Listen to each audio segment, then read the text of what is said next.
আমি যখন মৃত্যুবরণ করলাম, আমার স্থূল দেহটা জগতে পড়ে থাকলো, কিন্তু আত্মার সাথে আর দুটো শরীর চলে যায়। শরীর মোট তিনটি। এখন আমাদের সামনে জিজ্ঞাসা হলো, আগে মন শুদ্ধ হবে, তারপরে ভগবানের ভজন হবে? তার মীমাংসা শাস্ত্র দিয়েছেন। এর পূর্বে আমাদের একটু দার্শনিক বিচার জানা প্রয়োজন।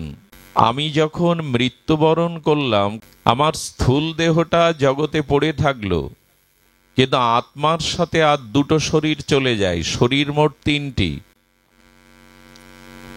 আমি মৃত্যুবরণ করবার সাথে সাথে আমার স্থূল শরীর, পঞ্চত্ব শরীর জগতে রয়ে যায়, আর আত্মার সাথে দুটো শরীর চলে যায়, সূক্ষ্ম শরীর আর কারণ শরীর।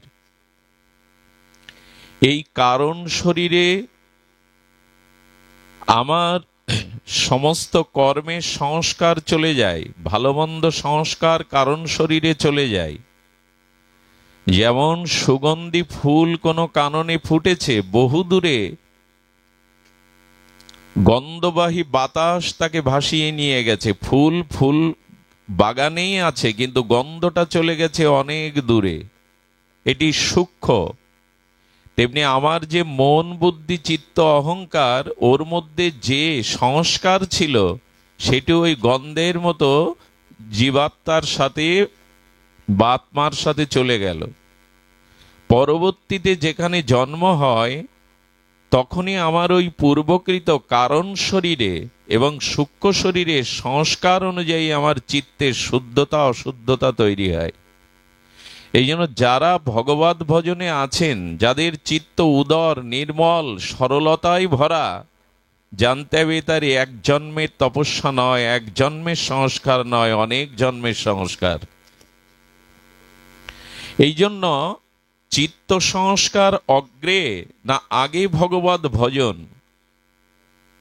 এক্ষেত্রে শাস্ত্রে বলেছে মনের কামনা যাবে না, মনের বাসনা যাবে না। আর এই কামনা বাসনাই তো চিত্ত অশুদ্ধ করে। বলে এই জন্য ভগবানের ভজন করো। এখন ভজন করলেও আপনাকে কামনা বাসনাকে বিতাড়িত করতে হবে না।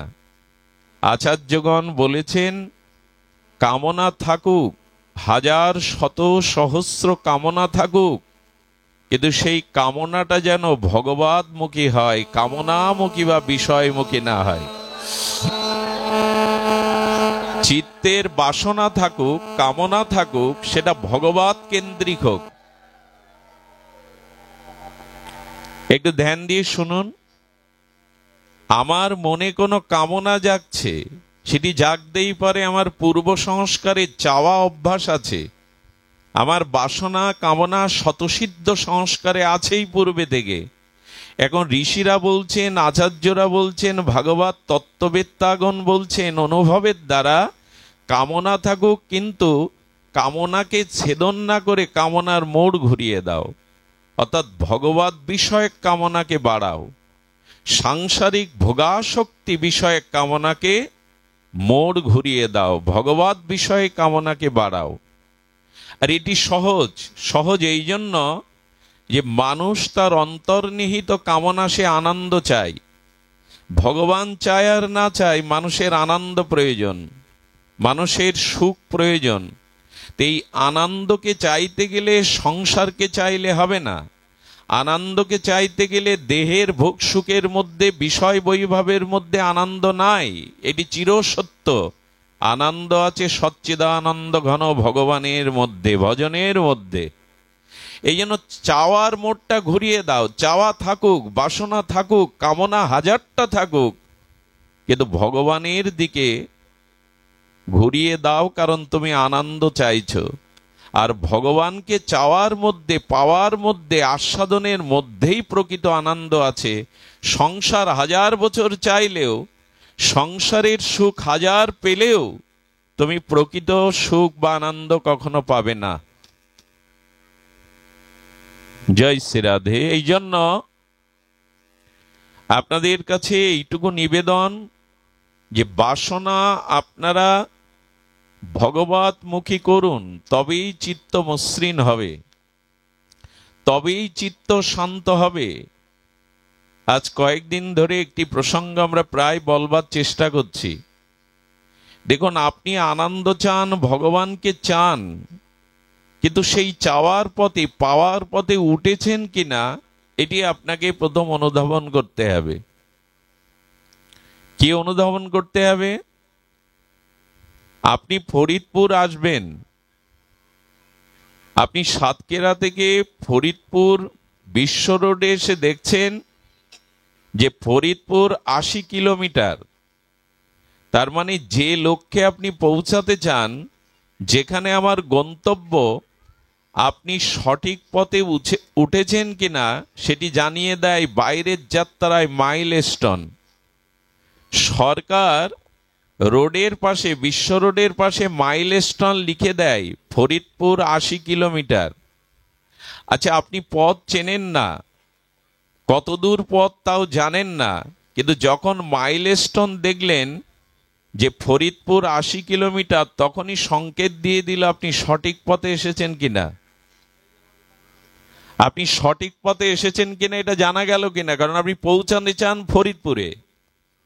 আচ্ছা, আপনি আরো 50 কিলোমিটার আসার পরে দেখছেন ফরিদপুর বাকি 40 কিলোমিটার। তাতে কি জানা যায়? আমি সঠিক পথে আছি এবং সঠিক পথ ধরে 50 কিলোমিটার এগিয়ে আছি, বাকি আছে আর 40 কিলোমিটার। যখন আপনি 0 কিলোমিটারে এলেন ফরিদপুরে, তখন আপনার একটা প্রশস্তি বা আনন্দ হলো যে আমি নির্বিঘ্নে আমার লক্ষ্যে পৌঁছে গেছি। এখন আপনি ভগবানের চরণে পৌঁছাতে চান, ভগবান রাজ্যে পৌঁছাতে চান। এই অন্তর্যাত্রায়, এই ভজন যাত্রায় মাইলস্টোন কি দেখে বুঝবেন যে আপনি সঠিক পথে আছেন কিনা? বাইরের যাত্রায় মাইলস্টোন দেখে বুঝলেন সঠিক পথে আছেন, কতটা পথে গিয়েছেন, কতটা পথ বাকি আছে। এবং 0 মাইলস্টোনে আসে বুঝলেন আপনি যে আপনি সঠিক জায়গায়, লক্ষ্যে পৌঁছে গেছেন। এখন এই যে ভগবত পথের যে যাত্রা, প্রেমের পথের যে যাত্রা, ভগবত চরণই যে আমার একমাত্র লক্ষ্য, এই অন্তর ভজন রাজ্যের যাত্রায় কোন মাইলস্টোন দেখে বোঝা যাবে আপনি সঠিক পথে উঠেছেন? এটা বোঝার মাইলস্টোন কি, সেটি আমাদের জানিয়েছেন অমর গ্রন্থ আমাদের মহাপ্রভুর মনোভীষ্ট পূরণকারী রসাচার্য, জগৎগুরু আচার্য, স্বরগোস্বামীর অন্যতম আচার্য বর্য শিল রূপ গোস্বামী পাদ, তার শ্রী শ্রী ভক্তি রসমৃত সিন্ধু নামক এই অমর গ্রন্থে তিনি বলেছেন, ভগবানের প্রেম রাজ্যে, ভগবত চরণে, অন্তর্যাত্রায়, ভজন রাজ্যে পৌঁছার মাইলস্টোন 9টি। কয়টি? 9টি। এই মাইলস্টোন দেখেই আপনাকে চলতে হবে। সেই 9টি মাইলস্টোন প্রথম বলতেন আদৌ শ্রদ্ধা। কয়টি বললাম? 9টি। প্রথমটা কি? আদৌ শ্রদ্ধা। অথ সাধু সঙ্গ, তত ভজন ক্রিয়া, সাত অনর্থ নিবৃত্তি, নিষ্ঠা, রুচি, আসক্তি, ভাব, ভক্তি, প্রেম। এই 9টা হলো মাইলস্টোন ভগবত প্রেম রাজ্যে পৌঁছাবার। তার প্রথমটা কি বলা হলো? আদৌ। বারবার বলছি এই কারণে, প্রথম তো এইটি আপনাকে জানিয়ে দেবে যে আপনি সঠিক পথে এসেছেন। ফরিদপুর 80 কিলোমিটার দেখলেন, তার মানে জানলেন আপনি সঠিক পথেই উঠেছেন। ওখানে লেখা থাকতো যদি বগুড়া 80 কিলোমিটার, যাবেন তো ফরিদপুর, লেখা আছে বগুড়া 80 কিলোমিটার, সঠিক পথে আপনি ওঠেননি। তো ভগবত চরণে প্রেম প্রাপ্তির জন্য যে 9টি মাইলস্টোন, তার প্রথমেই রূপ গোস্বামী বলছেন আদৌ শ্রদ্ধা। এইটি আপনার মধ্যে আছে কিনা, আমার মধ্যে আছে কিনা, সাধকগণের মধ্যে আছে কিনা, এটি আজকে একটু নিরীক্ষণ করুন যে আপনি সঠিক পথে আছেন কিনা। কারণ আপনি ভগবত রাজ্যে শ্রদ্ধা ছাড়া এক পাও এগিয়ে যেতে পারবেন না। আদৌ শ্রদ্ধা, এটি স্মরণ রাখতে হবে। আদৌ শ্রদ্ধা, শ্রদ্ধা ব্যতীত আপনি সঠিক পথেই নেই। মালা তিলক নিয়ে আছি, 20 বছর ভজন রাজ্যে আছি, হরিনাম পাঠ কীর্তন করছি, কিন্তু শ্রদ্ধা অপচয় যদি না হয় তাহলে জানবেন আপনি এখনো সঠিক পথে ওঠেন নি। পৌঁছানো তো দূরে, আরো 9টা মাইলস্টোন তো দূরে, আপনি পথেই ওঠেননি। আজকে এই বিষয়ে একটু জানতে হবে, শ্রদ্ধা কাকে বলে। এটার অভাবেই সব শেষ হয়ে গেল। এক অঙ্গ সাদে কেহ, সাদে বহু অঙ্গ। নববিধা ভক্তির অঙ্গে বলছেন যে আপনি নববিধা ভক্তি যাজন করতে পারবেন না। শ্রবণ, কীর্তন, অর্চন, বন্দন, পাদসেবন, স্মরণ, দর্শ, সাক্ষ্য, আত্মনিবেদন, প্রহ্লাদ মহারাজের এই নববিধা ভক্তি একসাথে কেউ পালন করতে পারবে না, বিশেষ কলিযুগে। সে সত্য যুগে একজনই করতেন, অম্বরীশ মহারাজ। তা আপনি এই 9টার মধ্যে একটা অন্তত ভজন করুন, এক অঙ্গ। 9টা অঙ্গের মধ্যে কি কি অঙ্গ বললাম? সময় অতিবাহিত হয়ে গেছে, দেরি হয়ে গেছে, এই জন্য মানসিক চঞ্চলতা আছে। 9টি ভজনাঙ্গ কি? শ্রবণ, কীর্তন, স্মরণ, বন্ধন, অর্চন, পাদসেবন, দাস্য, সখ্য, আত্ম নিবেদন। এই 9টি অঙ্গের যে কোনো একটি অঙ্গ ভজন করে আপনি প্রেম পেয়ে যেতে পারেন, ভগবত চরণ পেয়ে যেতে পারেন, নিজের আত্মকল্যাণ স্বরূপধামে যেতে পারেন। কিন্তু সেই ভজনটি নিষ্ঠা বা শ্রদ্ধার সহিত হতে হবে। আজকে বর্তমানে ধর্ম প্রচার হচ্ছে, প্রসার হচ্ছে, মঠ মন্দিরের সংখ্যা বাড়ছে, সাধু প্রচারকের সংখ্যাও বাড়ছে, কিন্তু শ্রদ্ধার অভাবে যতটা আমাদের লক্ষ্যে পৌঁছানোর আমরা ততটা পৌঁছাতে, এটাই হলো বাস্তবতা, এটাই হলো কঠোর সত্য। কারণ ভগবান বললেন শ্রদ্ধা না হলে জ্ঞান লাভ হবে না, আর বিশুদ্ধ জ্ঞান ছাড়া ভক্তি রাজ্যে পৌঁছাতে পারবে না। দুয়ার দিয়েই তো ঘরে প্রবেশ করবেন, দেয়াল ভেঙে তো ঘরে প্রবেশ করা যাবে না। তো দুয়ারটাই হলো শ্রদ্ধা। এখন শ্রদ্ধা কাকে বলে? শ্রদ্ধা শব্দের কবিরাজ কৃষ্ণ গোস্বামী অর্থ করেছেন, সাধু শাস্ত্র বাক্যে সুদৃঢ় নিশ্চৈতিকা বিশ্বাস। সুদৃঢ় নিশ্চৈতিকা বিশ্বাসের নাম হলো শ্রদ্ধা। কি করে বোঝায়? সাধু এবং শাস্ত্র যে বাক্য, এই সাধু এবং শাস্ত্র গুরু বাক্যে সুদৃঢ় নিশ্চৈতিকা দৃঢ় বিশ্বাসের নাম হলো শ্রদ্ধা। এটি এসেছে তো, যদি শাস্ত্র বাক্যে, গুরু বাক্যে আর সাধু বাক্যে আপনার শ্রদ্ধা বা সুদৃঢ় বিশ্বাস না আসে। সুদৃঢ় শব্দটা আছে, একটা বাঁধন হলো শিথিল বাঁধন, বাঁধলেন বস্তাটা সুতো দিয়ে, শিথিল বাঁধন খুলে পড়ে গেল। আর একটা এমন কঠোর ভাবে বাঁধলেন, ওটা কাটা ছাড়া আর উপায়, ওটা খুলবে না। একটা হলো শিথিল বন্ধন, আর একটা হলো দৃঢ় বন্ধন।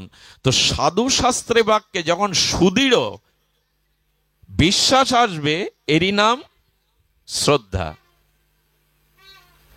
এই সুদৃঢ় বিশ্বাসটা আসলেই শ্রদ্ধা এসে গেল, আর আপনি সঠিক পথে উঠলেন।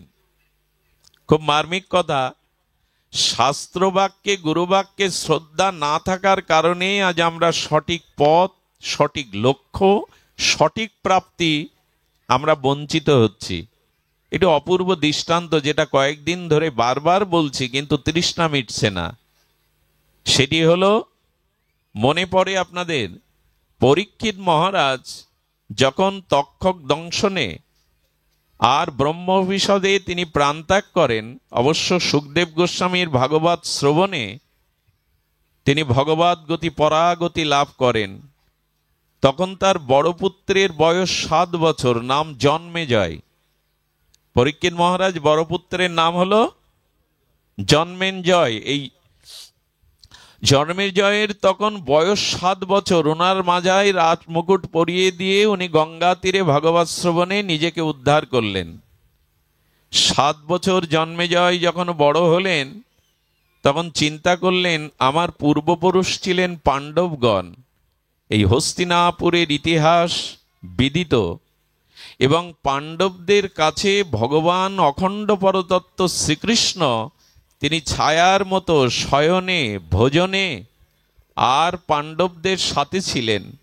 তো স্বয়ং ভগবান আমার পূর্বপুরুষদের সাথে সখ্যতা ছিল, একসাথে ভজন করেছেন, একসাথে স্নানাদি করেছেন, আহার করেছেন, শয়ন করেছেন। আমি আমাদের পূর্ব ইতিহাস একটু জানতে চাই, পেছনের ইতিহাস জানা খুব দরকার। আমার অতীত ইতিহাস আমাকে প্রেরণা দেয়, আমাকে জাগিয়ে দেয়, যেন ইতিহাস ভুলে গেলে চলবে না। পরীক্ষিত মহারাজের এই পুত্র জন্মেজয় চিন্তা করলেন কার মুখে শুনবো, যিনি সাক্ষাৎ দ্রষ্টা, যিনি সাক্ষাৎ দেখেছেন, সাক্ষাৎ সাক্ষী, তার মুখে শুনতে হবে। কার কাছে গেলেন জানেন? কৃষ্ণ দ্বৈপায়ন বেদব্যাসের কাছে। যে বেদব্যাস বেদ বিভাজন করেছেন, যে বেদব্যাস মহাভারত রচনা করেছেন, যে বেদব্যাসের দ্বারা গীতা প্রকাশ হয়েছেন, যে বেদব্যাসের দ্বারা অমলপুরাণ মহাপুরাণ ভাগবত রচনা হয়েছে, যিনি নিখিল শাস্ত্রের গুরু, যিনি ভগবানের জ্ঞান অবতার, ভগবানেরই বিশেষ জ্ঞান শক্তির মূর্তি হলেন কৃষ্ণ দ্বৈপায়ন বেদব্যাস, যিনি মহাভারতের রচয়িতা, তার কাছে জন্মেজয় গিয়ে বললেন আমাকে কৃপা করে আপনি জানান আমার পূর্বপুরুষের লীলা ইতিহাস। উনি যখন লীলা বলছেন পাণ্ডবদের ভগবান শ্রীকৃষ্ণের, তখন কুরুক্ষেত্রে যুদ্ধ সমাগত সময়ে যখন যুদ্ধের সূচনার কথা বলছেন, আরম্ভের কথা, তখন জন্মেজয় বললেন হে কৃষ্ণ দ্বৈপায়ন, আচ্ছা ভগবান শ্রীকৃষ্ণ বর্তমান থাকতে কুরুক্ষেত্রের যুদ্ধ উনি বন্ধ করতে পারতেন। উনি সর্বশক্তিমান তত্ত্ব, সর্ব ঐশ্বর্যপূর্ণ ভগবান, উনি কেন যুদ্ধ বন্ধ করেননি? খুব ধ্যান দিয়ে শুনতে হবে, প্রসঙ্গটা খুব মার্মিক। শ্রদ্ধা কেন দরকার শাস্ত্রবাক্যে সাধুবাক্যে? ব্যাসদেব বোঝাতে চেষ্টা করলেন বহুভাবে যে ভগবান অবস্থান করলেও কুরুক্ষেত্রের যুদ্ধ তিনি চেষ্টা করেছিলেন, এবং কিছু ঘটনা আছে যা ভগবান থাকলেও ঘটবে, চাইলেও ঘটবে, না চাইলেও ঘটবে, যেটা ঘটার এটা মেনে নিতে হবে। উনি বিশ্বাস করছেন না এই বাক্যে, বলেন ভগবান কর্তুম অকর্তুম অন্যথা কর্তুম সর্বদা কর্তুম, তিনি সর্বৈশ্বর্যের মালিক, সর্বশক্তিমান, স্বয়ং ভগবানের পক্ষে অসম্ভব বলে কোনো শব্দ। আচ্ছা কৃষ্ণ কিন্তু গিয়েছিলেন ভগবান, দুর্যোধনের কাছে গিয়ে বললেন পাণ্ডবরা তোমাদের কি হয়? দুর্যোধন বলো ভাই। বলো তাদের বাঁচবার অধিকার আছে কিনা? বলো আছে। বলে তাহলে 5টা গ্রাম ওদের দাও, ওদের পক্ষ থেকে আমি কৃষ্ণ তোমার কাছে প্রস্তাব নিয়ে এসছি। বিশ্বদেব বললেন এ কি ভিক্ষা চাইতে এসছেন?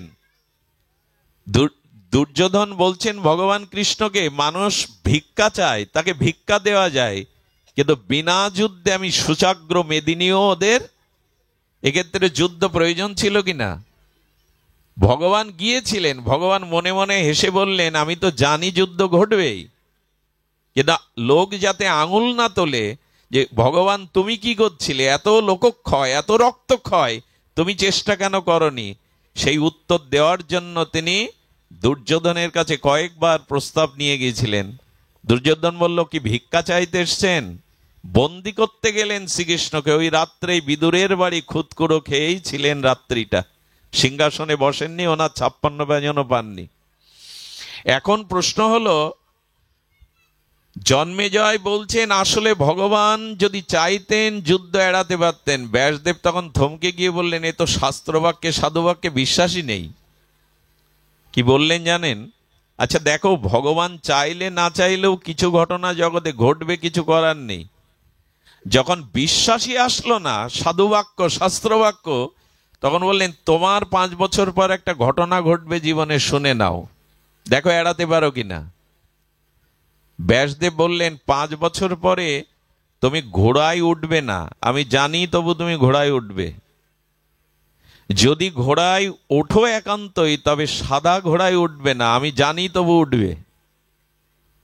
সাদা ঘোড়ায় যদি ওঠো তবে উত্তর দিকে যাবে না, তবু জানি তুমি উত্তর দিকেই যাবে। উত্তর দিকে যদি যাও শিকারের উদ্দেশ্যে, কোনো সরোবরের পাশে বসবে না, আমি জানি তুমি বসবে। যদি সরোবরের পাশে বসো তো সরোবরের কূলে এক অশ্বরসম যুবতী সুন্দরী থাকবে, তার প্রতি তুমি আসক্তি হবে না, আমি জানি তোমার আসক্তি আসবে। আচ্ছা, আসক্তি যদিও আসুক তবু তাকে বিবাহ করবে না, আমি জানি তুমি তাকে বিবাহ করবে। যদি তাকে বিবাহ করো একান্তই, তবে তার কথা মতো কোনো ব্রাহ্মণকে হত্যা করবে না, আমি জানি তুমি হত্যা করবে। আর ব্রাহ্মণ হত্যার সাথে সাথে ব্রাহ্মণ হত্যার পাবে তোমার কুষ্ঠ হয়ে তুমি মারা যাবে। দেখো ঠেকাতে পারো কিনা। শাস্ত্রবাক্যে শ্রদ্ধা না আসার পরিণাম দেখুন। জন্মেজয় বললেন, ঘোড়ায় উঠলে তো সমস্যা শুরু, আজ থেকে ঘোড়ায় চড়াই ছেড়ে দেব। ঘোড়ায় উঠলেন না 5 বছর, 1 সপ্তাহ আগে, ধ্যান দিন, 1 সপ্তাহ আগে তিনি হঠাৎ করে তার মনের মধ্যে স্ফূর্তি এলো, 5 বছর আর 1 সপ্তাহ বাকি আছে, একটু ঘোড়ায় ঘুরি না, রাজার ছেলে আমি, ওদের তো ঘোড়ায় সাওয়ার করার অভ্যাস। তখন বলেছিলেন, ব্যাসদেব বলেছিলেন ঘোড়ায় উঠবে, কিন্তু সাদা ঘোড়ায়, যে আমি সাদা ঘোড়ায় উঠবো না, তাতে তো মিটে গেল, কিন্তু ঘোড়ায় চড়ার স্ফূর্তিটা মনে জেগে গেল। দেখবেন মাঝে মাঝে আমরা না চাইলেও মনের ইচ্ছাগুলো খুব প্রবল হয়, না করে আপনি তা পারেন না, আপনি করবেন না, কিন্তু ইচ্ছা এত প্রবল হয়ে যায় যে আপনি আটকাতে পারেন না। তো তিনি ঘোড়াশালে গিয়ে ওনার সেবকদের বললেন, আমার জন্য একটা লাল বা কালো ঘোড়া এনো, খবরদার সাদা ঘোড়া যেন এনো না। উনি 1 ঘন্টা পর সাদা ঘোড়া এনেই উপস্থিত। বলেছিলেন সাদা ঘোড়ায় উঠবে না, মনে আছে তো, যাতে মৃত্যু তাতে মনে থাকবে না, মনে আছে। ভলিউমটা একটু বাড়িয়ে দিতে পারেন সামান্য, কণ্ঠ ভাঙা। তো বলছেন যে তুমি সাদা ঘোড়ায় উঠবে না বলেছিলেন, তো তুমি সাদা ঘোড়া এনেছো কেন? বলে লাল আর কালো ঘোড়া যেগুলো সব জড়ো জড়ো হয়েছে, ওরা পা ফেলে হাঁটতেই পারছে না, আপনি রাজা, আপনার আদেশ তো পালন করতে হবে। জন্মেনাজ ভাবছে সাদা ঘোড়ায় উঠি, কিন্তু উত্তর দিকে না গেলে মিটে গেল। উনি দক্ষিণ দিকে ছুটছেন, শিকার করা অভ্যস্ত, জঙ্গলে হরিণ দেখে তীর নিয়ে শিকারীর শিকার করবার জন্য ছুটছেন, মৃগয়া করবার জন্য। আসলে হরিণটা ছুটল উত্তর দিকেই, এবং উনিও উত্তর দিকে যেতে যেতে তৃষ্ণার্ত হয়ে ক্লান্ত হয়ে দেখছেন প্রস্ফুটিত সরোবর স্নিগ্ধ জলের, নামলেন। বলে উনি বলেছিলেন সরোবর দিকে নামলে একটা সুন্দরীকে অশ্বরীকে দেখবে, কিন্তু আসক্ত হবে না। বলে একটু বসি না, আসক্ত নাই হলাম। যেই না বসেছেন অপরূপ সুন্দরী অশ্বরা সম যৌবনাবতী রত্নকে দেখে আসক্তি হবে না, তা হয়? আসক্তি এসে গেল। আসক্তিতে যখন প্রস্তাব দিলেন তুমি আমার সাথে আমার রাজপ্রাসাদে চলো, বলে মহারানীর মর্যাদা দিতে হবে। এখন আগেই তো রূপ দেখেই তার সব শেষ হয়ে গেছে। দেখুন, একটা পুরুষ তার বীর বিক্রমে, বীর্য বিক্রমে একটা রাজ্য দখল করতে পারে অস্ত্র হাতে, অথচ যদি তার প্রকৃতির প্রতি কামনা থাকে, কাম থাকে, তবে রাতের অন্ধকারে সে একটা নারীর লাথিও খায়। এই জন্য গোস্বামী বললেন কাম জয় করাই হলো বীরত্ব, বাহুবলে রাজ্য জয় করাটা বীরত্ব নয়। তো ওই রমণীর মোহে রূপে উনি মোহিত হয়ে বললেন আজই বিবাহ করব, কিন্তু আমার সাথে চলো। উনি ঘোড়ায় নিয়ে রাজপ্রাসাদে আসার পরে বললেন আমি প্রাসাদে ঢুকতে পারি এই মুহূর্তে, বিবাহ করে তবে মর্যাদা দিয়ে ভেতরে পড়াই। মোহগ্রস্ত হলে যা হয় পুরুষের। ব্রাহ্মণের সন্ধান দিলেন রাজপুরোহিত প্রচারে গেছেন, ওনার ছেলে আছে, তিনি তেমন যথাযোগ্য বেদজ্ঞ নন। বলে এর দ্বারাই হবে। বিবাহের মন্ত্র পড়িয়ে মাল্যদান হলো। মাল্যদানের পরে যখন দক্ষিণা দিয়ে ব্রাহ্মণ প্রণাম করতে যাবে, খুব লক্ষ্য করুন, প্রণাম করতে গিয়ে এই সুন্দরীর গায়ের কাপড় বাতাসে উড়ে গেছে, আর তার উদ্দীপ্ত জ্যোতির্ময় যৌবন দেখে এই ব্রাহ্মণ কুমার মোহিত হয়ে হেসে উঠেছেন, লালায়িত দৃষ্টি দিয়ে তাকিয়েছেন। তখনই এই সুন্দরী বলছেন তোমার বিবাহিত স্ত্রী আমি, তোমার স্ত্রীর যৌবন দেখে কেউ হাসবে, কামাক্ত হবে, তুমি রাজা, তাকে ছেড়ে দেবে? ওর ভিতরে এই ক্রোধ জাগিয়ে দিলেই মাথাটা কেটে দিলেন। কুষ্ঠ দেখা দিল পরের দিনই।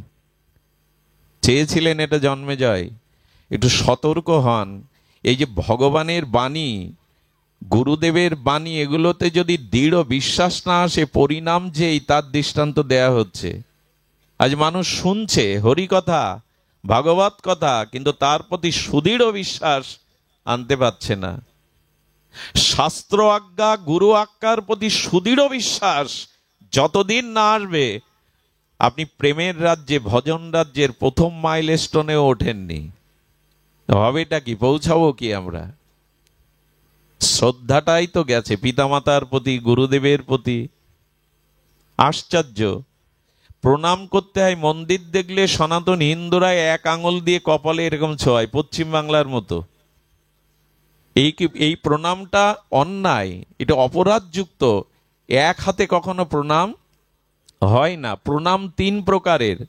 সাষ্টাঙ্গ প্রণাম, অর্থাৎ পা থেকে মস্তক পর্যন্ত লুটিয়ে দিতে হবে। বিগ্রহ বা গুরু বা সাধু, একে বলে এই প্রণামটাই উত্তম। তবে মায়েদের মেয়েদের এই সাষ্টাঙ্গ প্রণাম করতে নেই। মায়েরা অনেকে এটা করেন, এটা উচিত নয়। মায়েদের বক্ষটা মৃত্তিকাতে স্পর্শ করাতে নাই, বসুন্ধরাতে।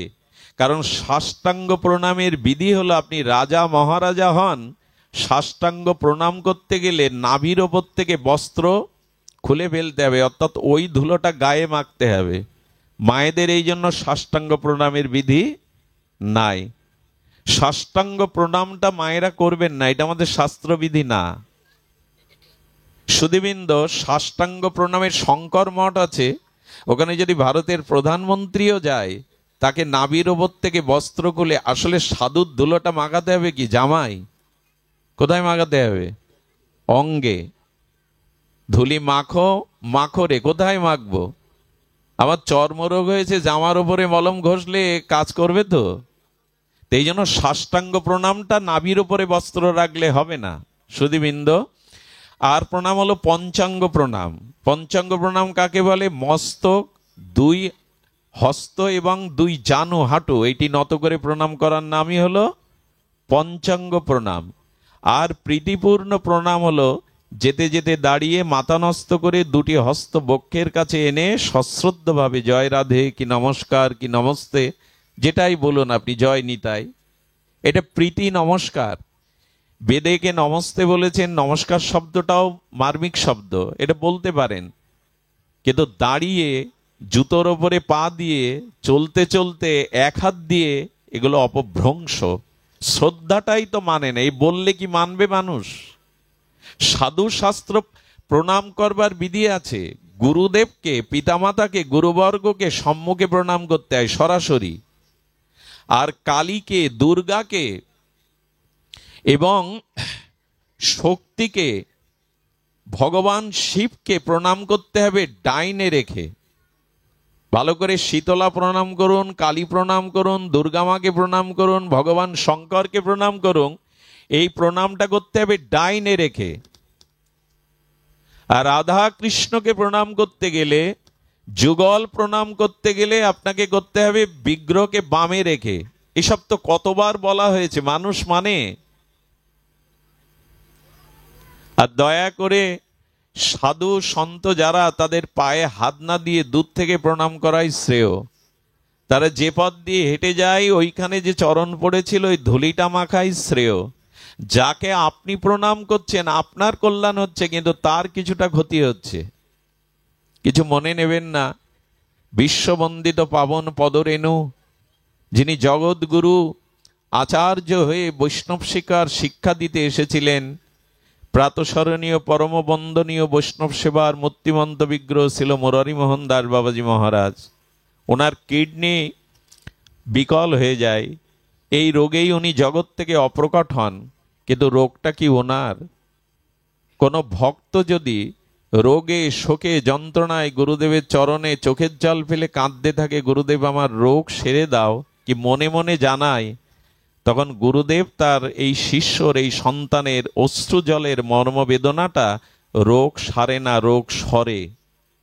রোগ সারে না কারণ ওটা কর্মফলের দ্বারা আসে, প্রারব্ধের দ্বারা রোগ শোক আসে, ওটা সারে না, ওটা সরে। ওইগুলোই নিতে নিতে আজ ভক্তদের দেওয়া এই রোগ নিতে নিতে তিনি এই পরিণতি এসেছিলেন। রামকৃষ্ণদেবের গলায় ক্ষতরোগ হয়, ক্যান্সার হয়, পরম পুরুষ রামকৃষ্ণের গলায় ক্যান্সার হতে পারে, মায়ের সাথে সরাসরি যিনি কথা বলেন, আসলে উনি গিরিশের বকলম নিয়েছিলেন। গিরিশ মদ পান করত, লিভার পচে গিয়েছিল। গিরিশ বলেছিল, আমার ভজন সাধন কিছু করতে পারবো না ঠাকুর, ওইরকম বুদ্ধি আমার নেই, মদ খেয়ে থিয়েটার করি, সন্ধ্যার পরে স্মৃতি থাকে না। বলে কিছুই পারবি না, দিনে একবারও আমায় ডাকতে পারবি না ভগবানকে? বলুন না। বলে দে বকলম দে, তোর যা কিছু সব আমায় দে। সেই দিনই ঠাকুর তার ক্ষতরোগ নিয়েছিলেন।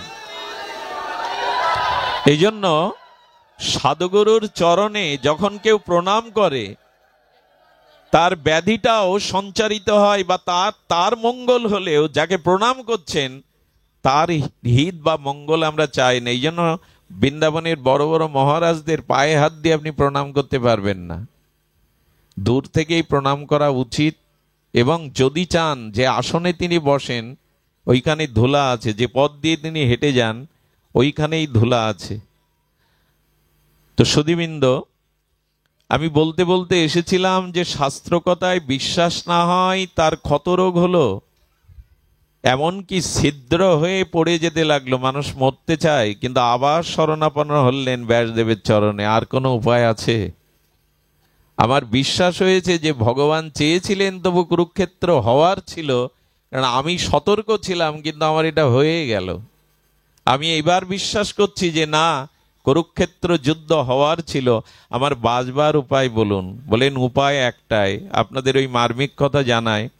বলেন বৈশাপান ঋষির কাছে গিয়ে তুমি মহাভারত শোনো, কৃষ্ণ লীলা শোনো, ভাগবত কথা যদি সাধুমুখে শোনো, এই ব্যাধি থেকে তুমি মুক্ত হতে পারবে। যে কথায় অশ্রদ্ধা এসছে তা যদি শুনতে পারো।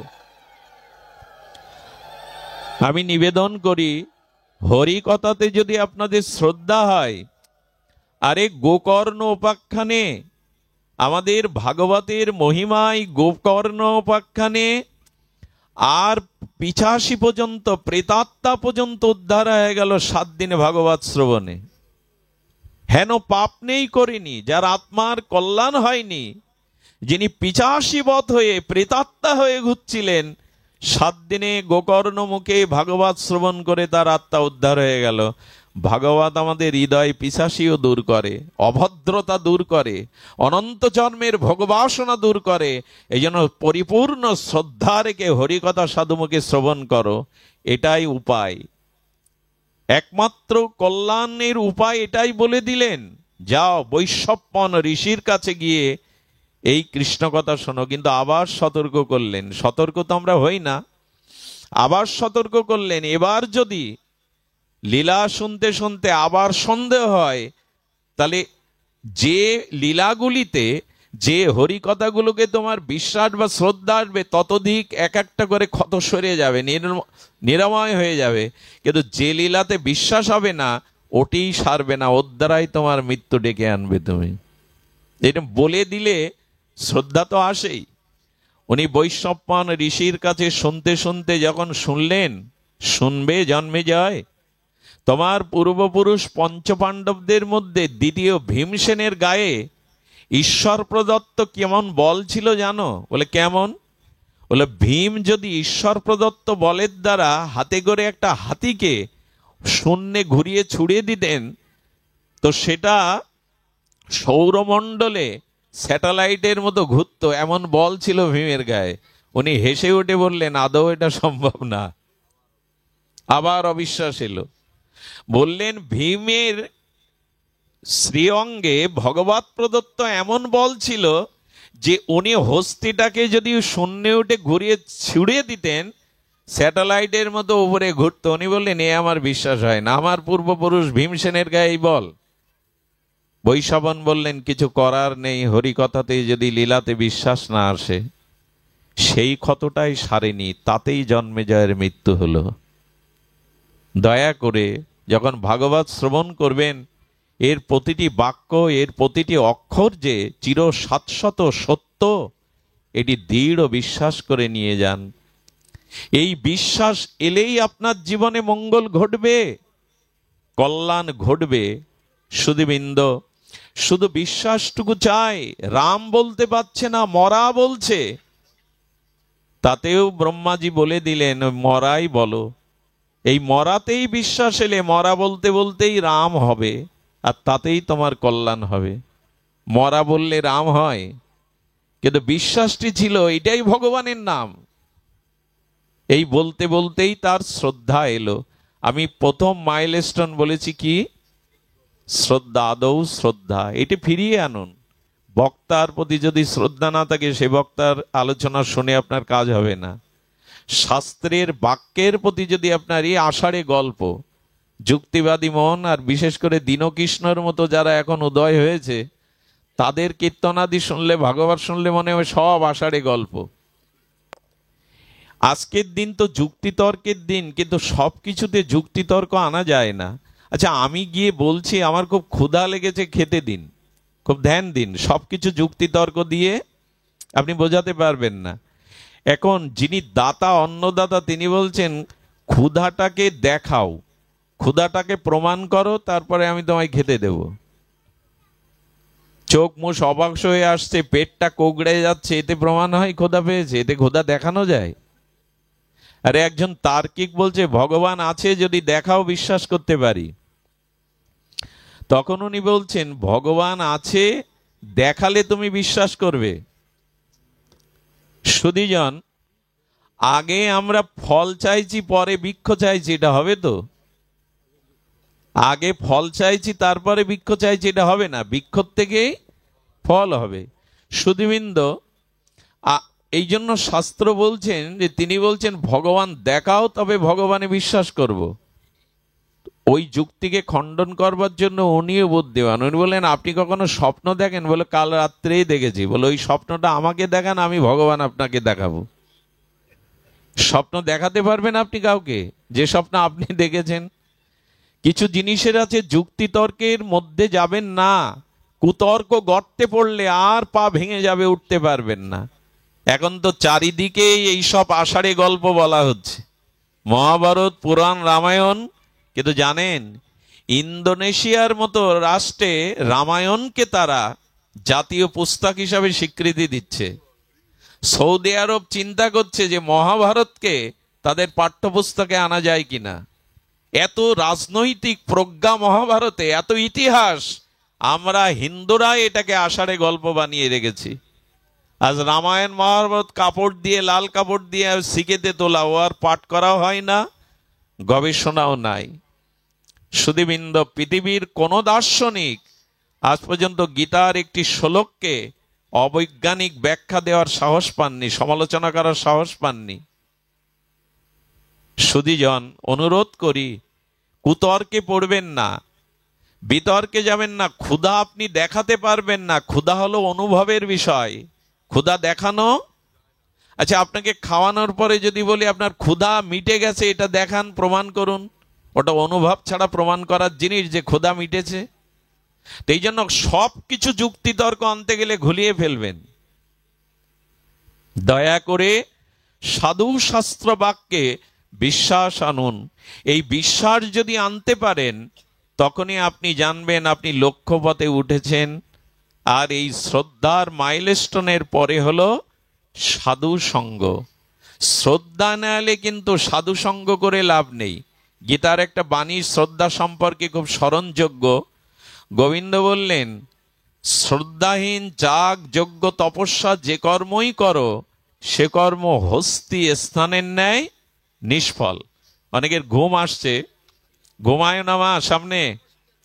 কি বলছেন শুন, ঘুম আসার সময় হয়ে গেছে, আমি তো ঘুমের সময় আসছি। সুধীবৃন্দ লক্ষ্য করুন, কিন্তু আজ ঘুমায়েন না। গীতায় বলছেন যাগ, যজ্ঞ, আর তুমি যত ভগবত আরাধনা করো, শ্রদ্ধাহীনের পক্ষে সেটা হস্তি স্নানের ন্যায় নিষ্ফল। হাতি কি করে? সরোবরের নির্মল জলটা গিয়ে আগে ঘুলিয়ে নেয়। আচ্ছা, স্নান করবি কর, উঠে আবার ধুলোয় গড়াগড়ি দিলি, তাতে তো কাদায় হয়ে গেল। তো বললেন শ্রদ্ধা যার নাই, তার কাছে ভগবত যাগ, যজ্ঞ, কর্ম সব হস্তি স্নানের ন্যায় নিষ্ফল। দয়া করে শ্রদ্ধা আনুন। আর এই শ্রদ্ধা যার প্রতি নাই, তার সঙ্গ করেও এগোনো যাবে না। দোষ দৃষ্টি এসে যাবে, কুতর্ক এসে যাবে, এতে ভগবত ভক্তির পথ রুদ্ধ হয়ে যাবে। সুধীবৃন্দ, দ্বিতীয়টা কি বলা হলো? এর পরের মাইলস্টোন হলো সাধু সঙ্গ। সাধু সঙ্গ শ্রদ্ধার দ্বারা করতে হবে, তবে পুরোপুরি শ্রদ্ধা প্রথমে আসবে না। শ্রদ্ধা এলো, সাধু সঙ্গ করলেন। আপনারা এত দূর থেকে এত কষ্ট করে শ্রদ্ধা না থাকলে এসেছেন? এখান থেকে 100 কিলোমিটার দূর থেকেও মানুষ এসছে। কেন এসছে? হরি কথাতে, ভগবত কথাতে তাদের শ্রদ্ধা আছে বলেই তো এসছে। এই শ্রদ্ধাটা আরো পাকাপোক্ত হবে যখন সাধু সঙ্গ করবেন। সাধু সঙ্গটা হলো দ্বিতীয় মাইলস্টোন, কিছুটা এগিয়ে গেলেন। আর এই সাধু সঙ্গ যথার্থ না হলে আপনার পরবর্তী পথ আপনার রুদ্ধ হয়ে যাবে। আমি আপনাদের নিবেদন করব, পৃথিবীতে যদি কোনো মঙ্গলময় কল্যাণময় কিছু থেকে থাকে তবে সেটা হলো সাধু সঙ্গ। আমি আপনাদের কাছে যদি প্রশ্ন করি, আপনি জপ ধ্যান করে, তীর্থ পর্যটন করে, দান ধ্যান করে, পুণ্যকর্ম করে এই পথে যেটুকু এগিয়েছেন সেটি ওর জন্য না সাধু সঙ্গের জন্য? 90% মানুষের উত্তর হবে 99% যে সাধু সঙ্গই, আমি যতটুকু এগিয়েছি সাধু সঙ্গই। দান ধ্যান জপ ধ্যান করে খুব বেশি মনকে শোধন করতে পারিনি, যতটুকু এই পথে এগিয়েছি সাধু কৃপায়, মহতের কৃপায়, তাছাড়া হবে না। এই জন্য বারবার বলছেন যে লব মাত্র সাধু সঙ্গে সর্বসিদ্ধি হয়। লব মানে একটা সেকেন্ডকে 11 ভাগ করলেও 1 ভাগের অংশ যদি সাধু সঙ্গ করা যায়, প্রকৃত সাধু সঙ্গ, তবে সর্বসিদ্ধি পর্যন্ত হয়ে যায়, চিত্ত নির্মল হয়ে যায়। সুধীবৃন্দ, এই জন্য ভগবান পায় আর না পায়, ভগবানের দর্শন পায় আর না পায়, ভগবানকেই বলবেন তোমাকে পায় আর না পায়, তোমার শুদ্ধ সাধু সঙ্গ যেন পায়, তোমার শুদ্ধ সাধু সঙ্গ যেন পায়।